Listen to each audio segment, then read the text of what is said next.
I make a lot of predictions. 9 times out of 10, they're wrong. Not proud of that, wish I was better at it, but, I'm no Baba Vanga. Because if I was, I'd have every prediction be wrong. So I'll take the occasional victory. And one thing that I predicted and have been proven right about time and time again over the years is that once you reach a certain level of status in any given industry, it is impossible to fail. You only fail upwards. Not exactly a prediction, more so just a hard truth where once you're an elite member of an industry, you can't get knocked down at all. It's impossible. It's like fucking Derek Zoolander, but instead of being unable to turn left, you're unable to go down. You're unable to look downwards. You can only continue to fail going up the ladder. It's incomprehensible. It is a phenomenon that defies all logic. Why would someone who is bad at their job, a terrible leader that leads companies into financial ruin, just draining them of ham, constantly just hemorrhaging money, bleeding out, why would that person continue to land new jobs in equal or higher power than their previous one? Anyone else who is bad at their job gets fired. They get let go. But not when you become a CEO, a COO, or anything to that level.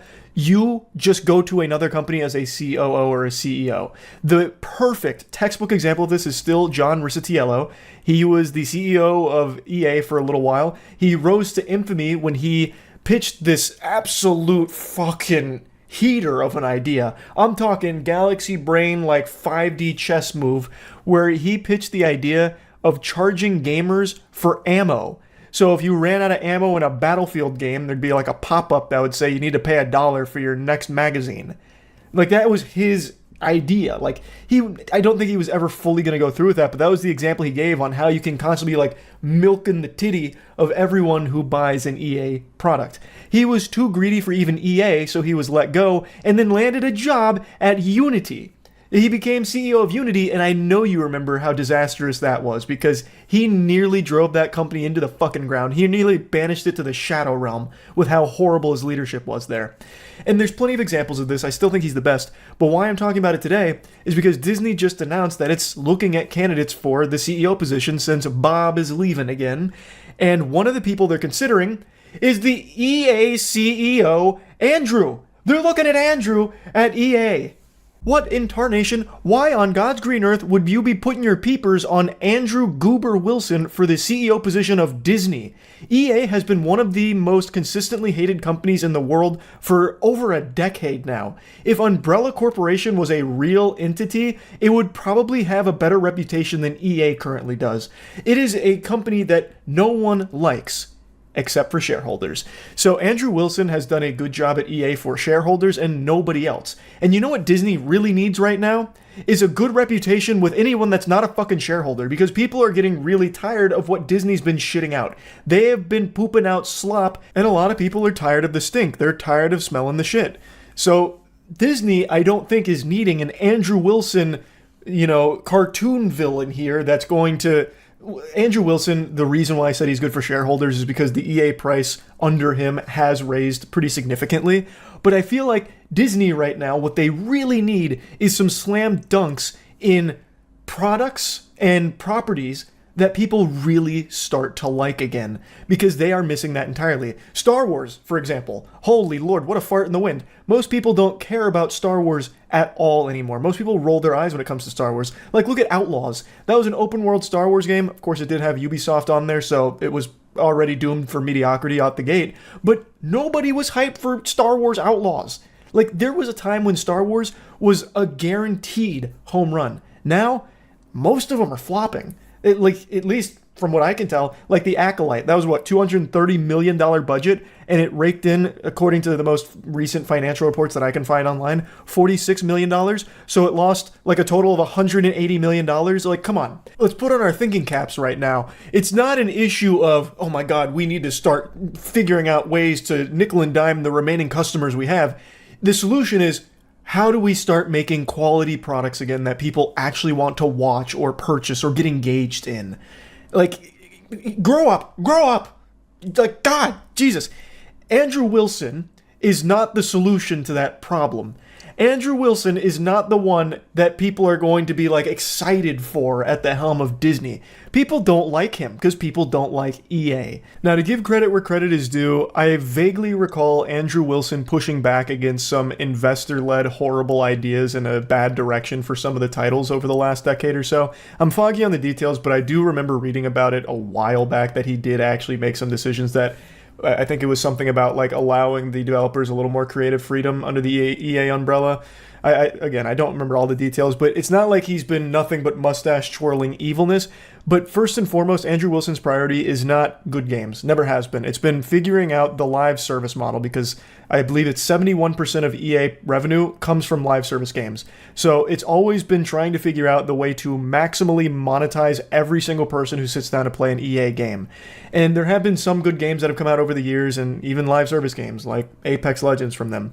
But overall, and Apex Legends is unfortunately getting run into the ground in recent times, but overall, Andrew Wilson is not a CEO that I think anyone thinks of and looks at as someone who actually cares about delivering quality products. It's about delivering big returns to the investors first and foremost, and that's about it. And I feel like in Disney's current state, they need someone that actually wants to start pushing them forward into good shit again, instead of just the same recycled formulaic garbage that they've been doing for the last, I don't know how many years, but they've just been on autopilot for a little while, going through the motions, and now it seems like, it's getting to that point where something's got to give. Like, they've got to start changing something, and they're looking at someone like Andrew Wilson to maybe be the leadership to do it. I don't think he is. I really don't. And in all fairness, this isn't really an example of someone failing upwards. I mean, he definitely failed in making EA a company that anybody respects. Like, EA is constantly spit on, but he hasn't failed in a financial sense or failed to the same degree as other CEOs like John Rizzitiello. So it's not failing upwards per se in this case, but it is still just weird to me how he'd even be considered for this position.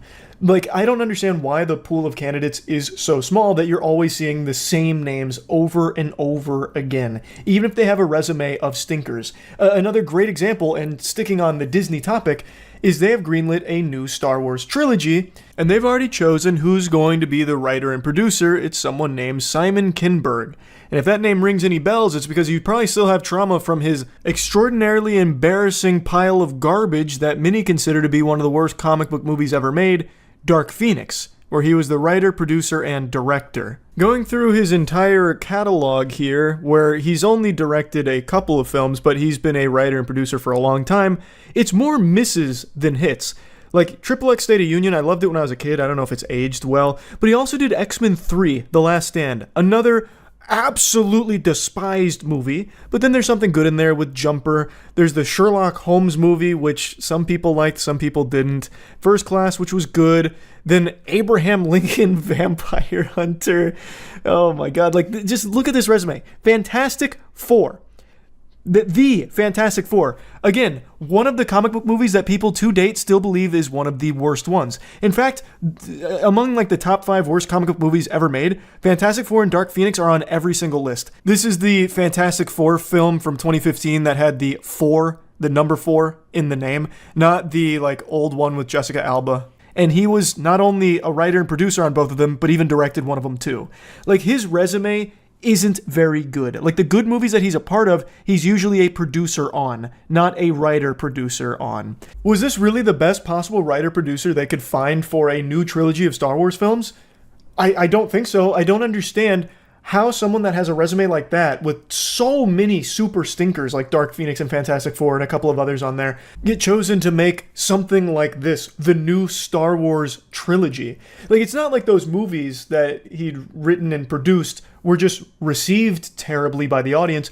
They were turbo box office bombs that lost the studios millions upon millions of dollars. Now, I do understand that he helped co-create Star Wars Rebels, which does have a positive reception from what I can tell. I've never watched Rebels, but I do know the name. But even still, if you look at his resume, I don't think this was necessarily the best possible choice to spearhead a new Star Wars trilogy operation. That doesn't really get me salivating thinking, oh, this could be like a good Star Wars new trilogy. Like, I just don't have that impression because I'm familiar with a lot of his work and most of it's trash. It just really seems like if you somehow break through to that level where you're a writer-producer on a Hollywood project, it doesn't matter what you do from that point forward because you will always still somehow be able to find work of equal or greater level. And I just don't get it because it's not like by merit or anything. It doesn't seem like, from what I can tell, Simon was the one that was like pitching Disney on this and they just really liked the direction. So they said, okay. It seems like it was Disney that chose Simon to write and produce for them. So like it's not like he did anything extraordinary, that he has a great idea and a great script and everything that Disney just had to buy. It just, I don't get it. I really don't understand how failing upwards is even a thing. And yeah, I just had to rant about this a little bit because I'm so tired of seeing like the same names that have been in the industries for so long and have done so many things wrong continue to get huge positions at companies going forward, because then there's nothing to be like excited about. Like for the future of Disney, if they choose Andrew Wilson, it's not like I think there's going to be some kind of drastic change. I feel like it's just going to be business as usual, but emphasis on the business, where Andrew Wilson's going to be prioritizing like cutting jobs, reducing staff, and trying to maximize monetization on like Disney Plus and all of that. Not exactly an emphasis on let's start making some really quality stuff. I could be wrong. I guess we'll find out if they go with Andrew Wilson, what direction he takes it.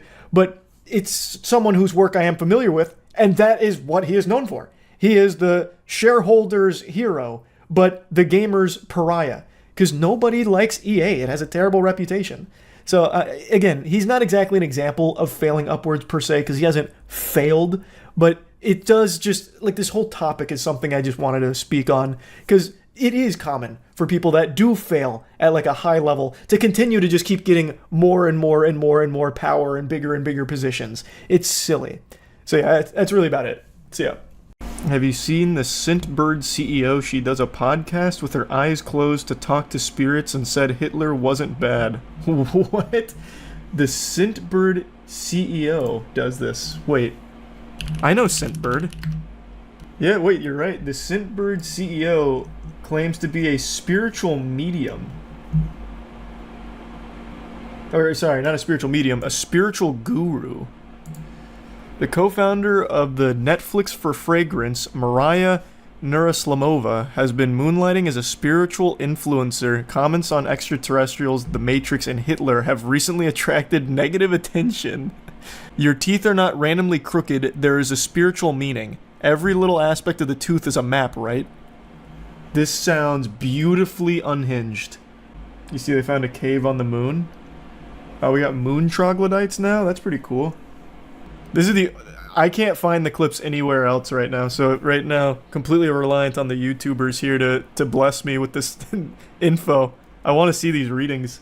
Version of the Matrix would be the default one. The 5th version of the Matrix is actively being incubated, and according to Maria, it's showing really good signs and is looking promising. Now there is a new version of the Matrix that's being currently incubated. The 5th version of the Matrix. Matrix 5? That one is showing signs of really good promise, so... Maria mentions having a direct... Wait a minute, I need to go to our website. There's a Matrix 5 dropping?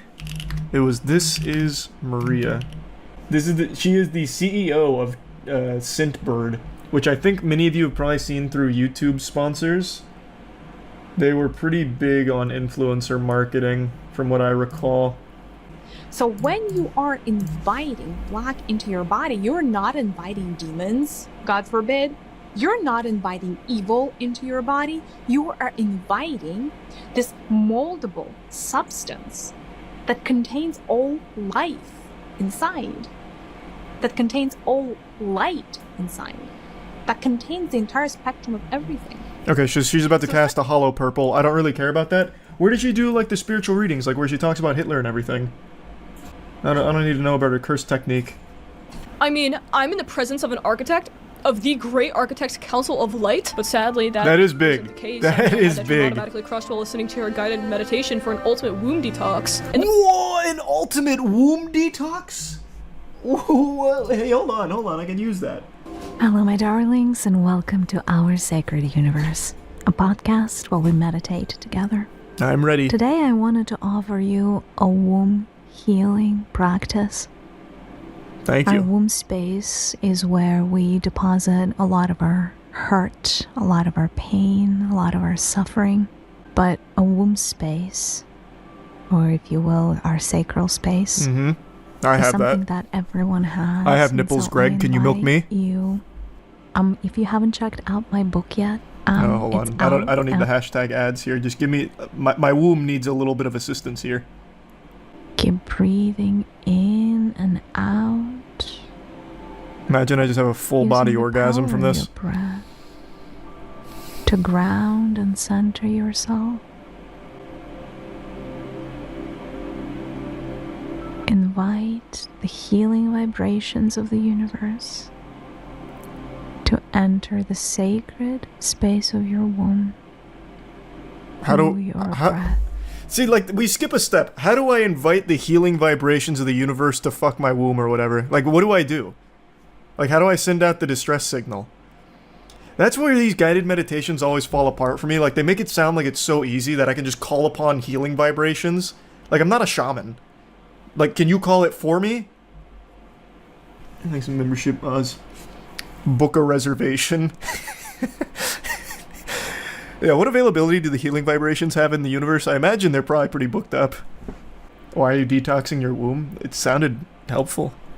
If you're just tuning in, to give you context, this individual, Maria, is the CEO of Scentbird, which is actually a pretty big company, or at least it was. I don't know if it still is. And according to Chatter, the Scentbird CEO has found herself into some controversy because of this line of work, where apparently she was saying that Hitler wasn't bad through her spiritual guru sessions. And I'm trying to locate that, but I'm getting all, like, sidetracked here, going through these alternate branching paths in the visual novel. So I'm still looking for that, but it's such an interesting tangent.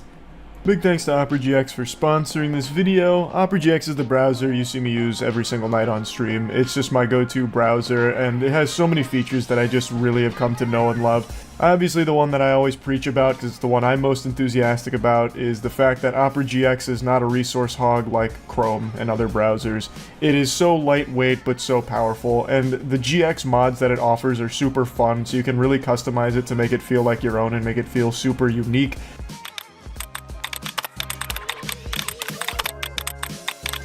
There's just so many things you can change and tinker around with. There's so many different ways of integrating extensions that you're already used to in other browsers to seamlessly transition them into Opera. They have the GX store. They just have so many features. The hot tabs killer, forcing things to go from flashbang into forced dark mode, so you don't have to go to a new website and then just get blinded by a bright light. It's just the best browser, in my opinion. So, big thanks to OperaGX for sponsoring this. You can download Opera right now for free by clicking the link in the description. The dark truth about coffee: it is a toxin that darkens your aura. What? Coffee is bad for your aura? It also darkens our aura as it does. As it does so, as it works with our body. So it's almost like when coffee gets into your aura, it creates these little anchors or these little dots of itself. It's almost like it gives an energetic imprint into your body. What? And though that energetic imprint is kind of what causes an addiction, because it's going. The energetic imprint is what causes an addiction, and it darkens our aura through that. How the fuck does it touch my aura? When you evolve. Okay. Over time, what ends up happening to your soul is you accumulate more and more light in your body. So you grow and expand, and you grow and expand by accumulating more light and kind of releasing darkness, if that makes sense. Over here, It makes so much a lot sense, of actually. things in your life are dependent on how much light you can hold within your body, especially if you're on spiritual path. For people that are able to hold on a lot of light in their auric fields, their spiritual gifts open up. Their abundance channels open up. My their abundance talents open channels? Up. Essentially, like their higher selves come through, and then the body is considered clean. So your higher self is willing to inhabit more of your physical body. What is happening? And therefore, you will always have connected. You become a channel. That's a lot to process. She's blowing the lid wide open on what it means to be alive. Your higher self gave you this name for a reason. I mean, it's my dad's name. Is that the reason my higher self gave it to me? These are so interesting. I'm never going to find the video where she's apparently talking about Hitler. I'm just going to keep going down these wacky fucking titles. Why did my higher self name me Charles? Hello, my darlings. I feel like it's because because it's my dad's name. This is Maria. The topic for today, Maria.com.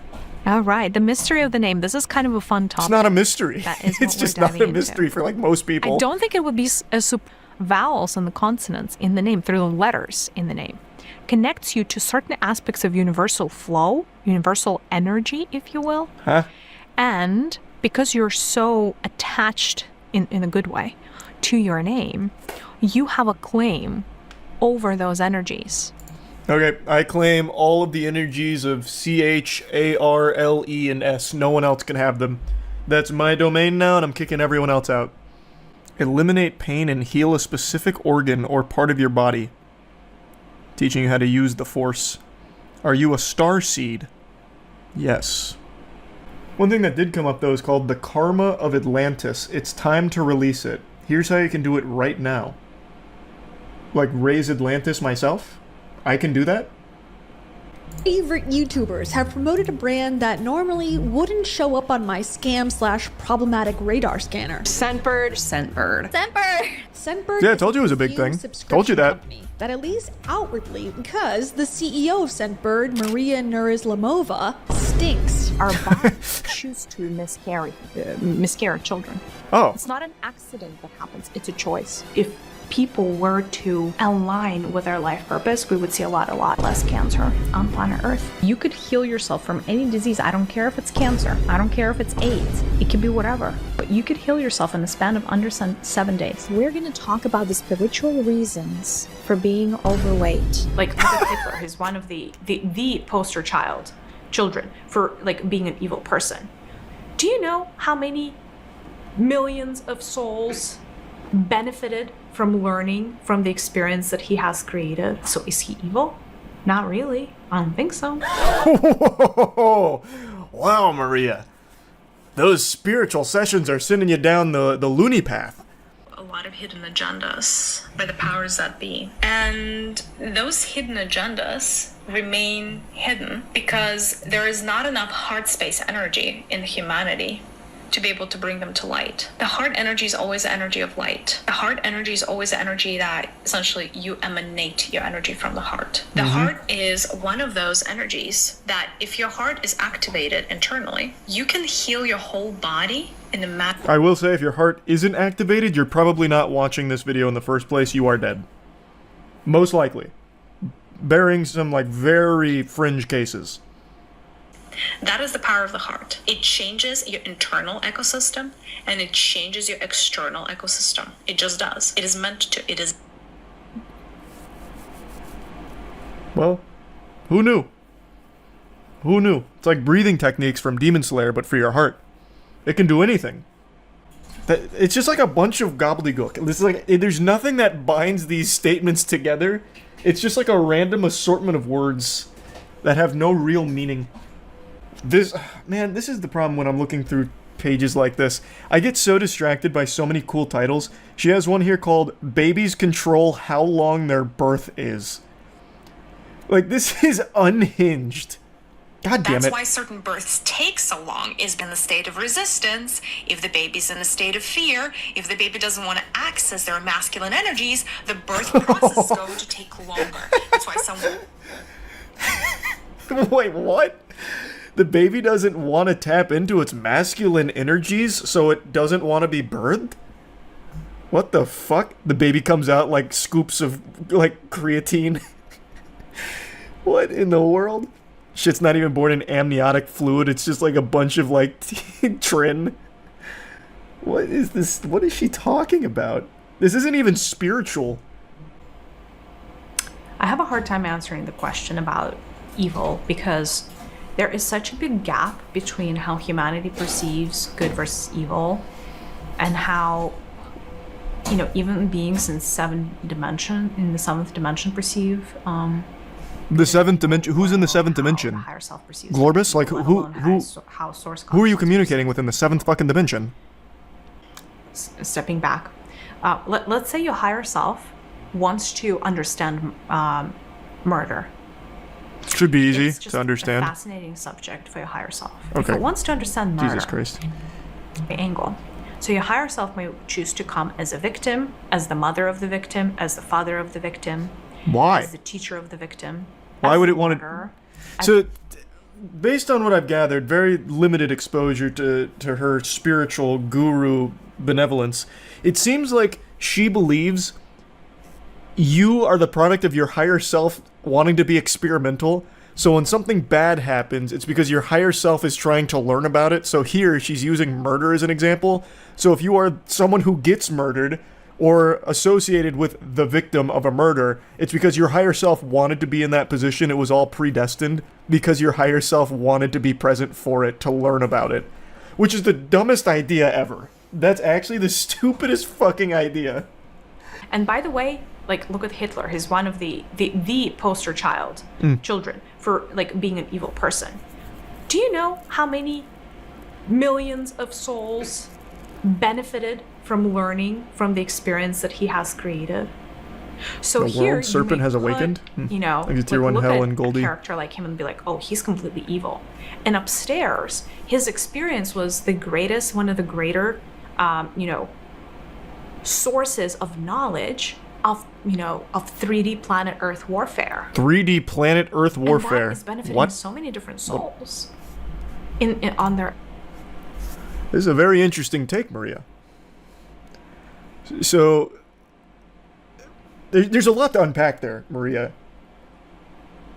There's a lot to process. The healing vibrations of the universe have not been kind to her frontal lobe. Wow, that's interesting. That's very interesting. Evolutionary path. So is he evil? Not really. I don't think so. So interesting. So just it means that some higher selves choose to take this path, and it seems like it's maybe a bit less desirable than other ones because we don't have that many murderers and mass murderers especially, right? But they still choose to do so for their own development. Like, well, do you want me to give you an even better example? yeah. That was an incredible Do you example, think playing Maria. World of Warcraft is evil because you're killing things? Like in a computer game, Yeah. people don't think it's evil, yes. I know. Same logic. It's a computer game from higher self level. Like, fine. Like, I don't know. Any of those are Same logic. Yeah, killing goblins in World of Warcraft is the same as Hitler for the Holocaust. You hypocrites. What an interesting character she is. Her higher self has very much done her a great justice. Her enlightenment is astounding. She's trolling. I don't know. She has a whole career based out of this, and apparently you can even pay for these sessions privately. But her main hustle is Scentbird, which, again, is a pretty popular product, or at least it was for a little while. She's the CEO of it. Or at least was. RPG games. I think RPG is what they're called, right? Like, where you, like, go and, like, murder, all kinds of beings. They're not which way beings. Sunday, They're with all kinds pixels. of weapons, and you're like, I need this strength, and I need this skill, and let me have this gun, and I want a bigger gun, and even more bullets, and blah, blah, blah. I mean, you go in, you may have murdered 1,000 beings. They're not beings. They're not real. And then you go on your merry way, and nobody's pointing a finger at you at work and being like, this is a mass murderer. But how is that any different? So that's what I'm That's saying. so Like, good. What we perceive as Oh evil my god. is not the same experience. Now, you as an avatar, right? You as a person who chooses to play a game, you choose what game you want to play, right? Like, you may go and play Candy Crush. You may go. She's so fascinating. Like, like she's dangerously stupid. Like, actually stupid to a level where it could be harmful to people around her. Like, there's nothing wrong with being, like, harmlessly dumb, but when you start to cross the threshold, the event horizon that she is, she's to the point where, like, she is actually probably a threat to the safety of those around her. Yeah, like, even her co-host is laughing at that. Alright, we don't have to continue down this rabbit hole. I'll stop. This kind of shit, though, is always just so interesting to me. The co-host is her husband, who is also co-founder and CPO of Scentbird. That must be a great relationship. Honey, I'm gonna have a cup of coffee. And Maria comes out, no! Slaps the coffee mug out of his hands. It's gonna darken your aura! Remember what happened when you killed that level 6 thug in World of Warcraft? You're just like Hitler! Have you ever heard the expression, saying goodbye is the hardest part? Well, it doesn't apply in this case. Saying goodbye is the easiest part, and also the happiest.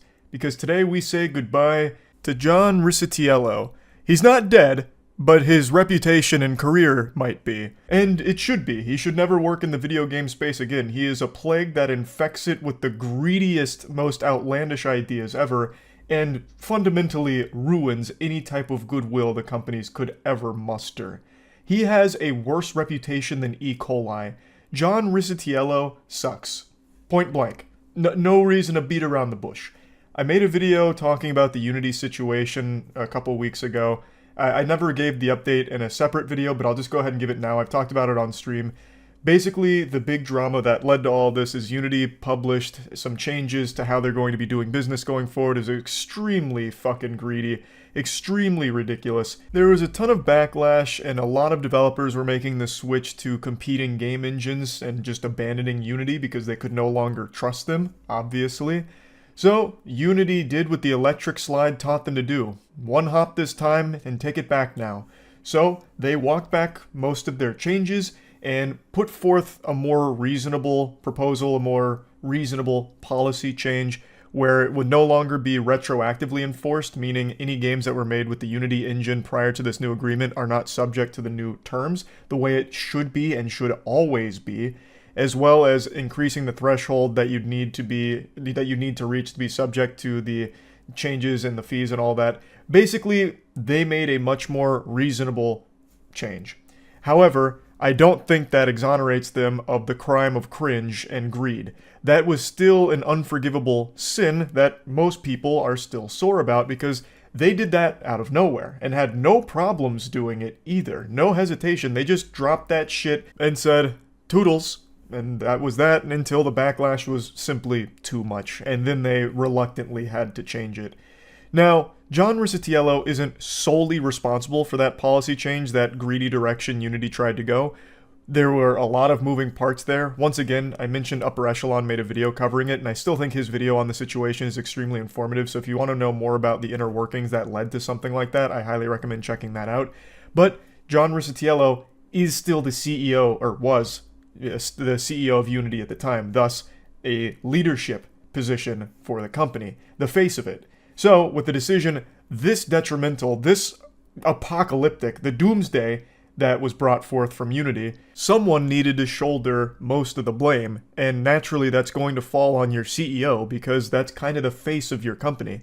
So John Riccitiello rightfully caught a ton of shit for that, and it seems today the decision to step down has been finalized, so he is no longer the CEO of Unity, which means he has done something unthinkable, something I wouldn't have ever imagined possible.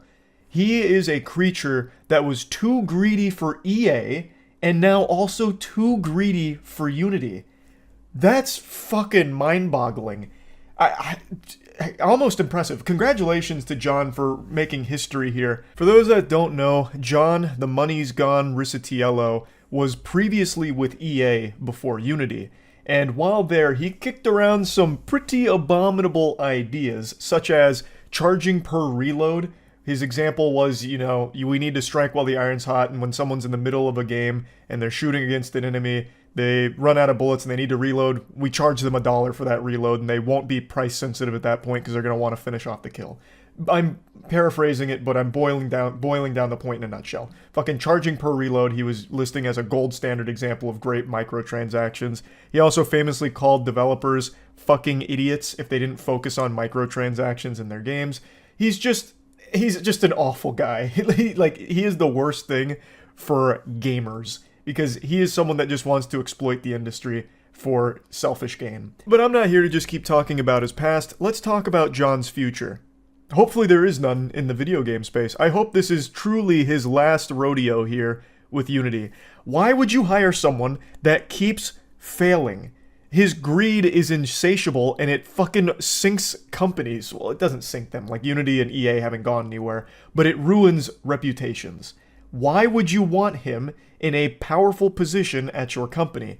It's incomprehensible, but I already know he keeps failing upwards. He shouldn't have been working in the video game space after his bout with EA. He should have never even made it to Unity, but he did.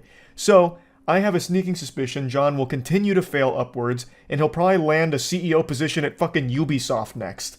Like, he will likely be in another position in the video game space and finding more and more creative, degenerate ways to squeeze money out of the consumers, and that's just the cycle's going to continue.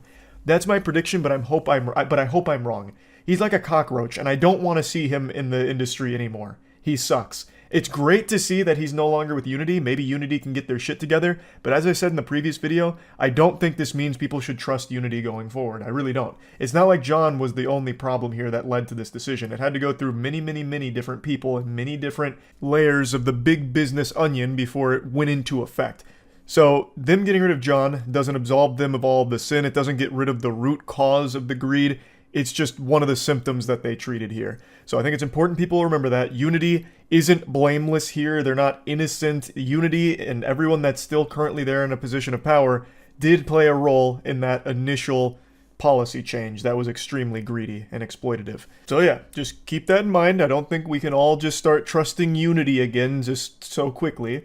But I am happy to see that John is no longer at the helm of the company. They've already appointed an interim CEO. His name is James Whitehurst. I'm not super familiar with him or his work, but I guess we'll see how all of that goes. John will continue to advise during the transition period, which isn't like abnormal or anything, so I guess we'll just see how Unity looks a year from now. Maybe it goes in a much healthier direction now that John's gone. Maybe his influence and his tendrils really spread deep at the company and infected a lot. And now with him gone, everything will be smooth sailing. That'd be nice, but yeah, we'll see. Just wanted to give a little update to this whole story here. That's about it. So yeah. There's some memories that last a lifetime. Your first kiss, your first time driving, first time flying, first time getting an A on a test or hearing your parents say they're proud of you, and the first time you experienced the heartbreak of when your favorite video game gets unjustly shut down. If you close your eyes and listen closely, you can hear spirits breaking from tens of thousands of Echo VR players from across the world. Unfortunately, it was revealed a couple days ago that the most popular VR esport, Echo VR, is being shut down by Meta's new CTO, Andrew Bosworth, aka Boz. Big Boz recently took over and is making some pretty big changes and has cemented himself as the supervillain in the VR space. He, for some reason, decided to pull the plug on Echo VR, which is not a dead game by any means. It's a community of tens of thousands of players that still have a massively thriving esports scene. But unfortunately, just like Judge Dredd, Andrew Bosworth was blessed with the ability to axe anything. He's judge, jury, and executioner. So Echo VR was no longer allowed to fly under the new Boz laws. His reasoning is that the community is too tiny, saying that it had fallen into the low 10,000s, which if any of you play games know that that's not really a dead game status for what is essentially a 3-year-old game that doesn't see a ton of updates in the first place. Like, that's pretty fucking good. But not to Bosworth. He only deals in the millions and billions. He doesn't get out of bed unless there's a threesome waiting for him when he stands up, you know? Like, this is the kind of guy that only deals with the biggest numbers, I guess. So he said, unfortunately, since these pests are just so tiny and insignificant, I have to crush them. Keeping things alive takes work, Bosworth said. This is not like a return on investment money standpoint, it's just those resources could be put to other uses that I think will be useful to the now tens of millions of people who are in VR. He also says that Meta has some regulatory constraints that make it more expensive to maintain the game. So this is a bunch of baloney. This is horseradish. There's a bunch of fish paste here.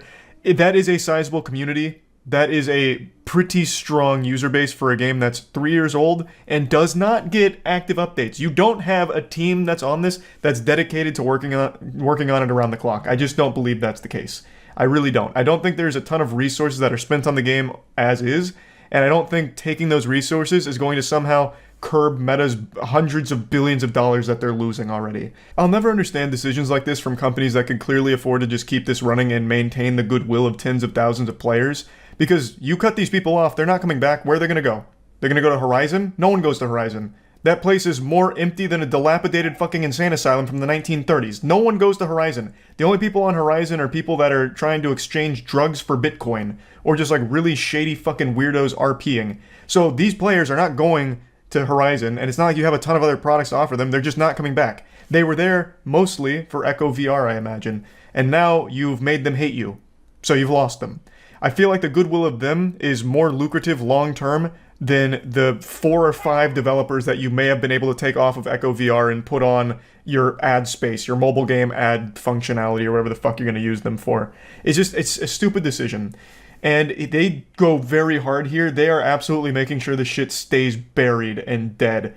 Like, they are putting it in the casket and sending it straight to the goddamn core of the earth. They're sending it right to fucking hell. Echo VR will never see the light of day if it goes Boz's way.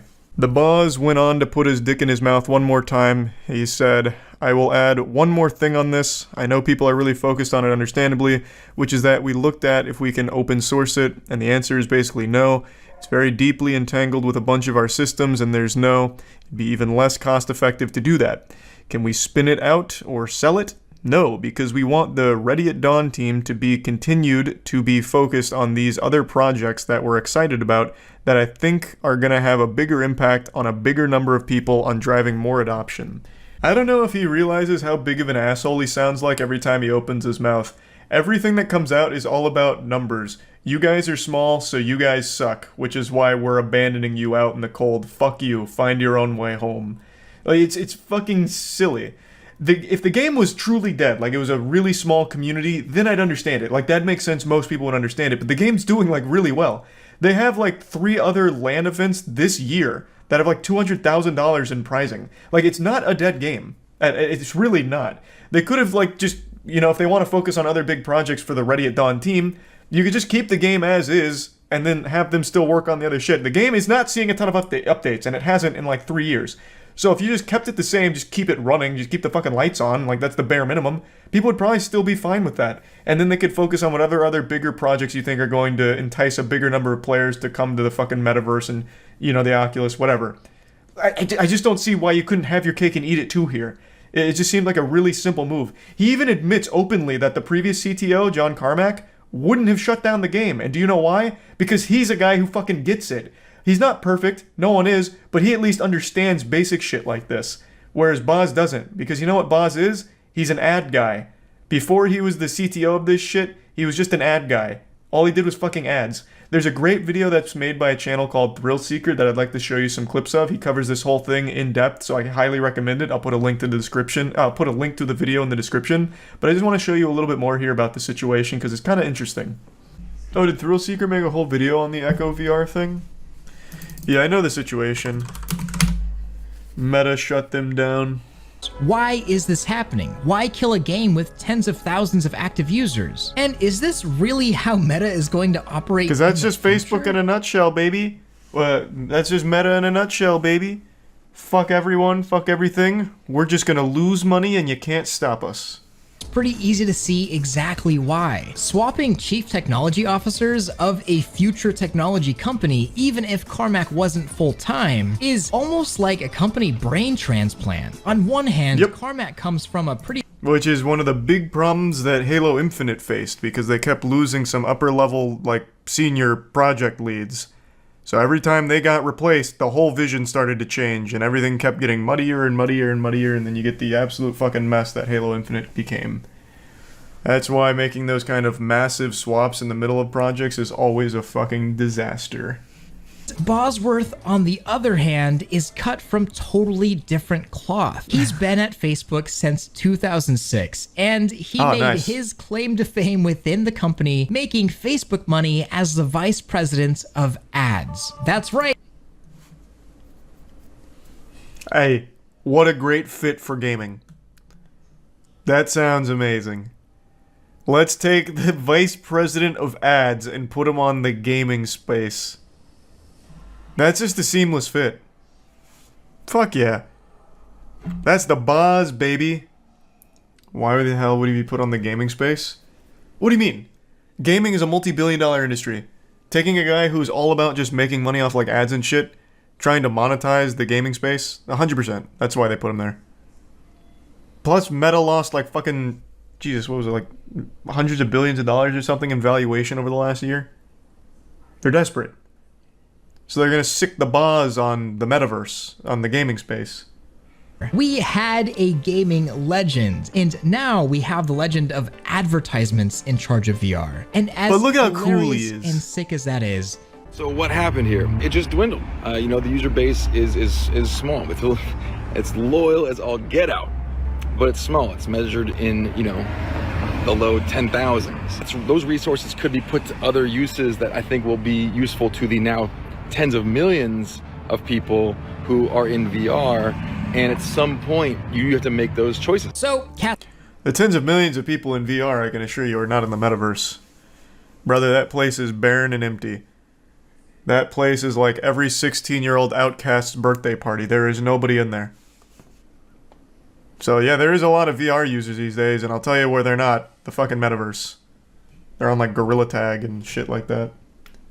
Yeah, I know. Him calling 10K small obviously just shows how delusional he is when it comes to like player-based numbers, because this is an ad space guy. 10,000 people is nothing to him. When he's working with like Facebook mobile ads and shit, that is barely a blip on the radar. That is a completely meaningless number to him. So he can't really separate that number in the ad space to the gaming space. Because a 10K, and I think it was, I imagine it was more than 10K, but even just a 10K user base on a multiplayer VR game is pretty fucking good. That's a strong community. But I do need to think about return on investment. And I'm not talking about money back to Meta. I'm not talking about trying to make money. That's good, because Meta doesn't make money. And you know who's not going to solve that problem? Goofball Boz. So I'm glad that's not on the priority list, because that shit is not happening. Talking about the return on the human capital, the people that could be doing something that's going to affect millions of people, but instead they're trying to keep something alive that affects 10,000s of people. I love how deeply it affected those people, but I just got to make those calls. It's part of my job. His job is legitimately to be hated. This guy has done nothing that people appreciate except for soulless corporate suits. This guy is a fucking chronic loser. He is an ad space guru. He pumps ads to kids on Facebook and now shuts down games that people like. This guy's entire position is to just be disliked. To be an unlikable heel. What a fate. What a fucking fate. Corpo slime. I mean, pretty fucking much, man.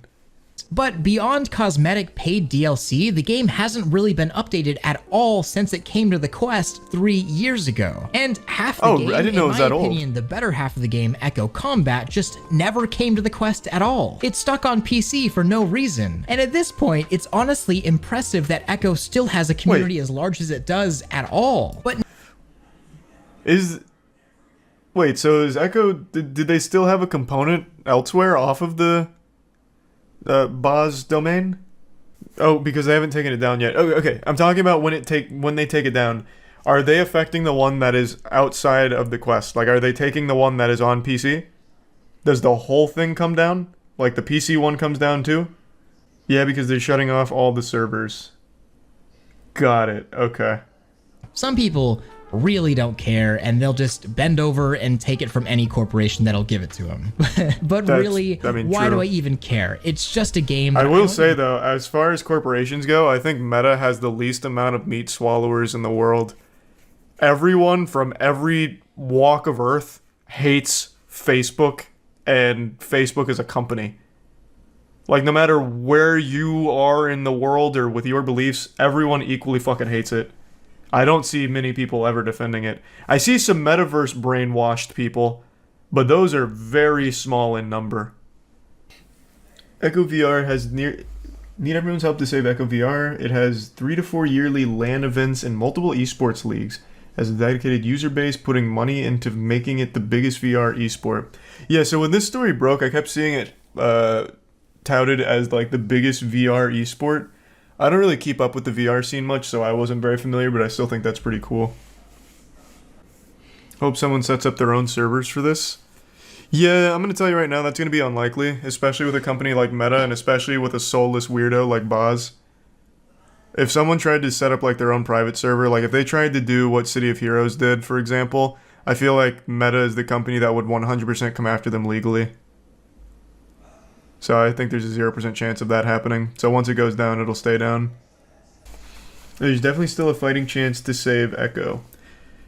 So does Thrillseeker do a call to action here? Because I don't really know how you save it beyond making a big stink online and Normally I'd say that does have a chance, but with Meta, I just don't think they give a fuck. I really don't. Someone out there has created a functional mod loader for Echo VR called the Vega Mod Loader. This has been used specifically in the past for professional Echo tournaments, mainly to change the server to play in a LAN environment. And those are kind of crazy setup some here. Other adjustments with the Vega patch. The community is going to eventually reverse engineer the servers, whether that takes months or years to do, which it could take years. They're going to do it. So if they're they absolutely can do it. Like they absolutely could do that, and what would happen is Meta would sue them. It'd be a cease and desist if they keep going. That is exactly what happened initially with City of Heroes, and they ended up running private servers in secrecy for like 8 years, which was in a very big legal gray area. What are you doing, Io? Why are you trying to eat the trash can? I really do hope that they don't do that, because there's absolutely no harm in having the private servers. It doesn't hurt Meta's bottom line. Or what are you doing? What is going on over there? It does nothing to Meta's bottom line. It does nothing to their company. That it is completely a victimless thing to just have private servers of Echo VR persist. But these companies are fucking cutthroat, and I feel like Meta is definitely going to be one of the worst ones for it. And I gotta say, I am so excited to go work on some hardware videos now that aren't so loaded. But I also hope that you guys got to see a little bit behind what's going on at Meta right now. Hey, I got more reasons to hate Meta. They're just a company making VR stuff, love that. And they're doing a lot for the industry. Let me know what you thought below. Much love, Real out.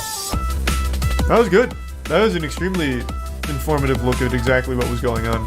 I had a baseline understanding of what was happening, but this was a lot deeper into it. So now I have an antagonist. To play with, thermal space to play. Boz. I don't know how many of you are following the drama in the pizza industry, but for those of you that aren't, I'll give you a brief overview. Papa John's is a massive pizza chain that I'm sure the majority of you are familiar with. You've probably eaten some of their grease before. You may like it, you may not. Better ingredients, better pizza, Papa John's, you know, that whole deal. Well, it has a founder named John Schnatter, and last year he made a multitude of mistakes. The biggest was saying the N-word on a conference call, which was then brought to the public's attention. Well, as a result of the racism, the Shat Master was taken off the board and annihilated online. In response, Schnatter says that he was pressured into using the N-word by the people on the call, which just sounds ridiculous because I can't imagine on a conference call for business they were poking John Schnatter in the ass saying, hey, be racist, be racist, be racist, until he was racist. Or like some type of hypnotist fucking puts him to sleep and makes him racist. It was a ridiculous defense that he came up with. But anyway, fast forward till today, he's been pretty quiet on most things that I was able to see. And then he comes and does a bizarre interview about where he is now and talking about the day of reckoning. Sooner or later, the tape's going to come out in public, and people are going to go, wow, that's what he said. And so that's what he said. And they're going, they made this out of that. They know what they did. They know it was a setup. John Schnatter looks like a Borderlands character. His fucking hair looks cel-shaded. He is the wettest human being I have ever seen. In every commercial, every interview, every picture, he just looks like he's sweating profusely. It's as if he's eaten so much pizza, his skin is starting to become the consistency of pizza, all greasy and shit. But anyway, his side of the story is he was set up by the people closest to him so that way they could take more of the company and take it away from him, which makes a lot more sense than his original defense of the aliens forced him to be racist. But even still, he has no proof behind this claims of setup, and he even says there that once the tape comes to light, you'll hear what he actually said. But he also confirmed that he said the N-word, so you're still going to hear the N-word. I don't know. He doesn't really have a solid defense. When it finally gets out what they did and what was said, I think my phone's going to ring off the hook going, wow, we made a huge mistake here. John, you naive boomer. It's 2019. No one says sorry for anything, and they for damn sure will not be admitting a mistake. I've probably had over 40 pizzas, 40, in the last 30 days. They don't make the pizza the way that I used to make it, the way we used to make it. It just doesn't taste the same. I want you to stop for a moment and just take in how absurd that statement is. That's like one of those SAT math problems that you know could never possibly exist. That shit like, Sally has 10,000 apples and Julie wants half of those in her fridge. What do? Use the algorithmic Pythagorean theorem. It's absurd. 40 pizzas in 30 days. Let's assume he's going on the traditional American diet of 3 meals a day. That means that he was consuming roughly 3.5 pieces of pizza per meal every day for a full month. John, you either can't do math, you're lying, or you have the strongest fucking metabolism of all time. Because this man's heart should have just stopped halfway through this diet. This shit makes the Super Size Me documentary movie look like child's play. That is an absurd number, John. No fucking way you had 40 pizzas in 30 days. It's not possible. The human body wasn't built to handle that kind of magnitude. And especially not Papa John's pizzas. And if the recipe truly does taste different, it's probably because John isn't there. The secret ingredient is probably the moisture from his fucking hair just dripping into the fucking cauldron that they make the pizza in. It's crazy. I don't think he actually had that much pizza, but I could be totally wrong. I would just say, stay tuned. The day of reckoning will come. The record will be straight. Why not set the record straight now? I mean, what is it about the record that's not straight? Stay tuned. How soon will that happen? Stay tuned. Sooner than later. It's like a badly done Joker monologue. It comes across very weird. It sounds like he's calling himself the Antichrist even, the Day of Reckoning, and then this weird giggling stuff. I don't know. It's a very weird interview. Now, growing up, Papa John's was like the only pizza that I actually liked, and even to this day, it's still my favorite pizza. I'm not a huge fan of most pizzas. I can already hear the comment section going off. You never tried New York pizza, have you, Charlie? What the fuck? Yeah, you like Papa John's? That's ridiculous. Oh my God. I just don't like it. I've had a lot of New York pizza when I was in New York. I'm not a huge fan.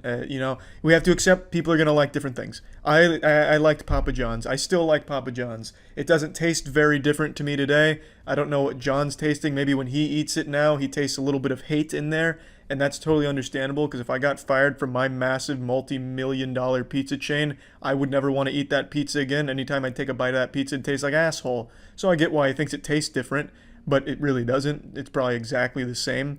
But anyway, growing up, my dad used to tell me stories about John, because John used to do business in the area my dad was in, and he was so confident in his pizza and really wanted it to succeed, he used to drive around in his car and pass out free boxes of pizza to everyone in my dad's area.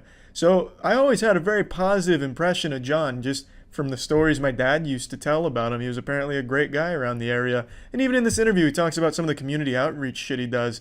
I don't know what the fuck has happened. His reputation has certainly been tainted. Maybe he is truly innocent, which seems unlikely in this case, but I guess you never really know. But man, he's made some big old fuck-ups, and that's for goddamn sure. But anyway, I just wanted to talk about this bizarre interview that he came out of nowhere to do. I'm excited to see the next developments in this pizza soap opera. That's it. See ya. How the fuck is it going, everyone? I'll go ahead and acknowledge the elephant in the room. That Lubriderm lotion right there is not for masturbating. I use it for my hands. I just forgot to take it back to the bathroom, and I just now noticed it when I started up the recording. Anyway, what we're here to talk about today is Gearbox CEO Randy Pitchford and the hot water he finds himself in.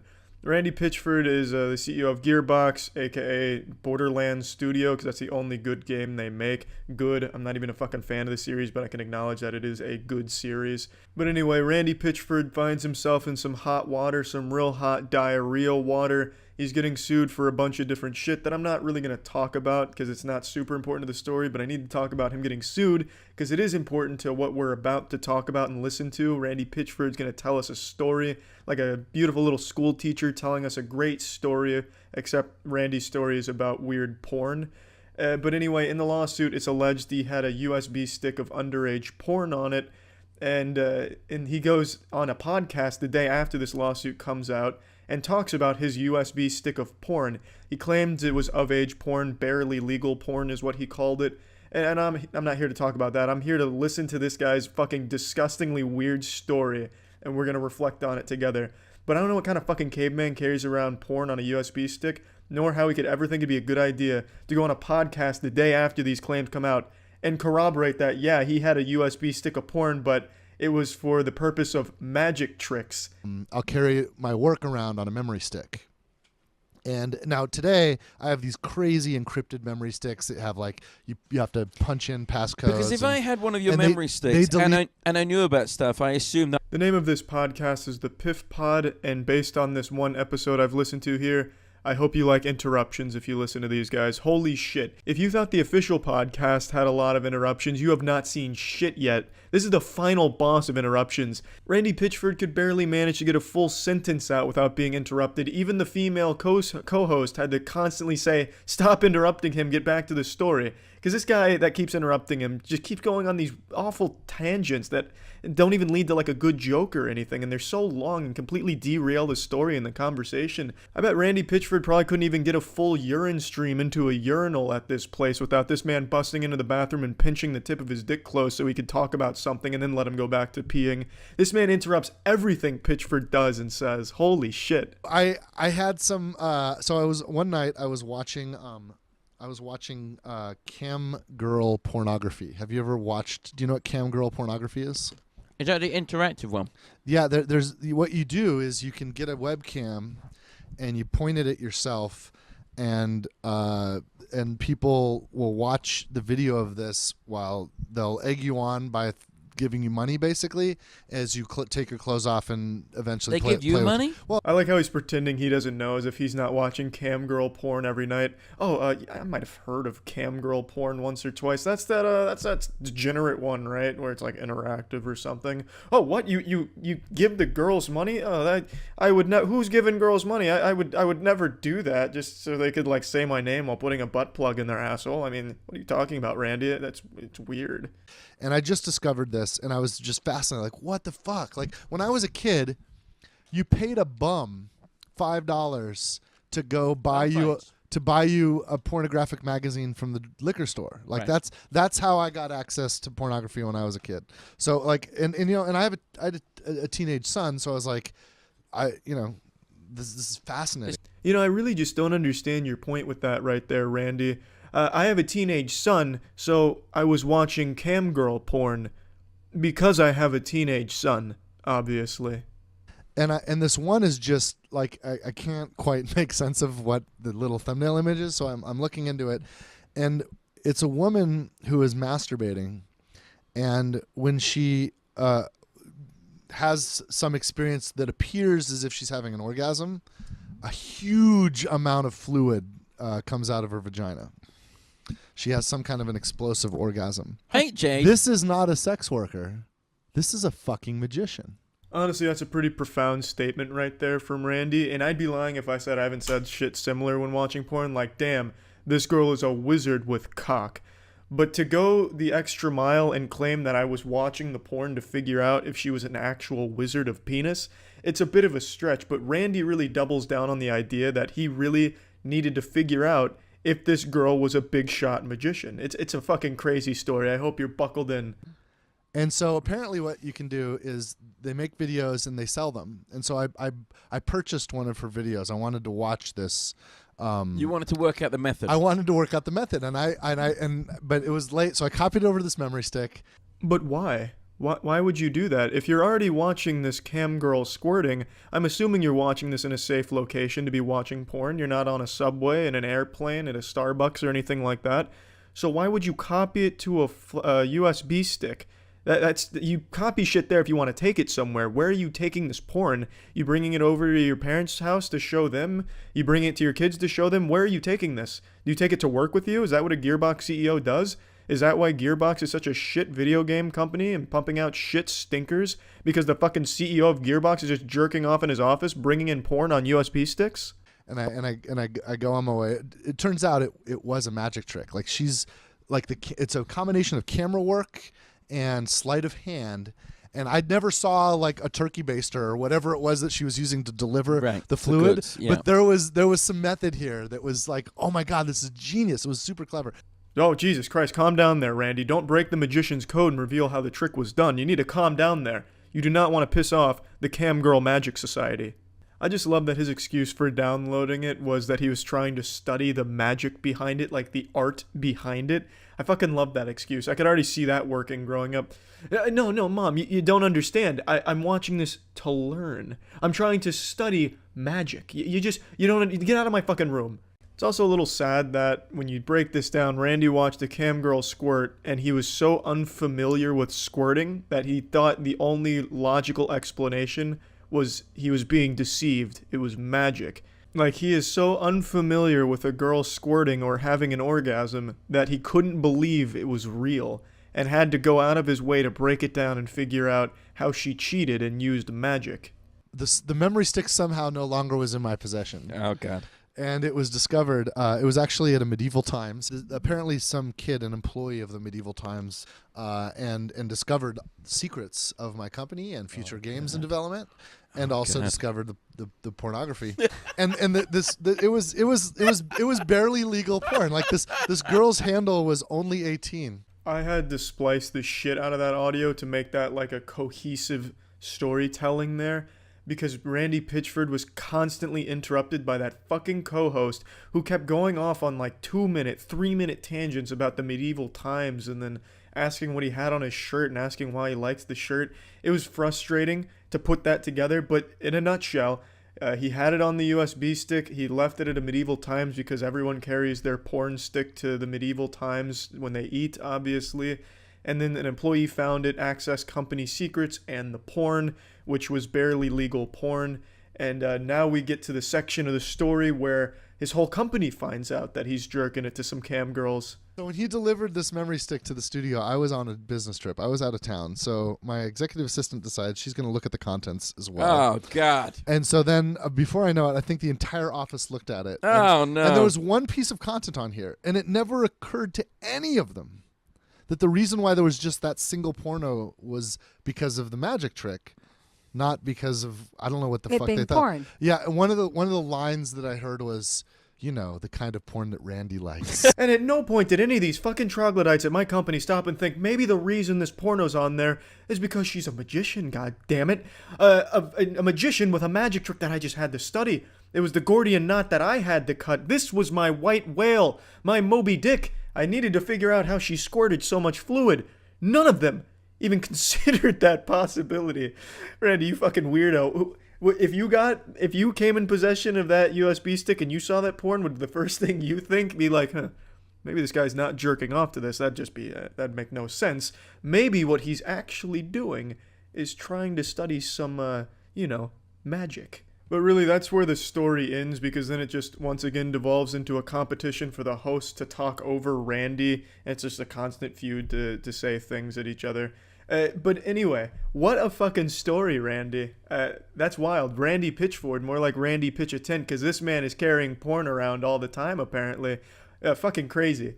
A wild tale, and now all of you out there have a good excuse. If your significant other finds your porn or something, just say, hey, look, I was just trying to learn the method, you know what I mean? Like, I'm onto a big breakthrough here in my magic career. I think it's foolproof. That shit is fucking watertight, bulletproof, and that is an insane fucking story right there. Again, I just wanted to focus on the story you told on this podcast. I don't want to talk about the lawsuit or any of the claims going around there, because I don't know the whole story there.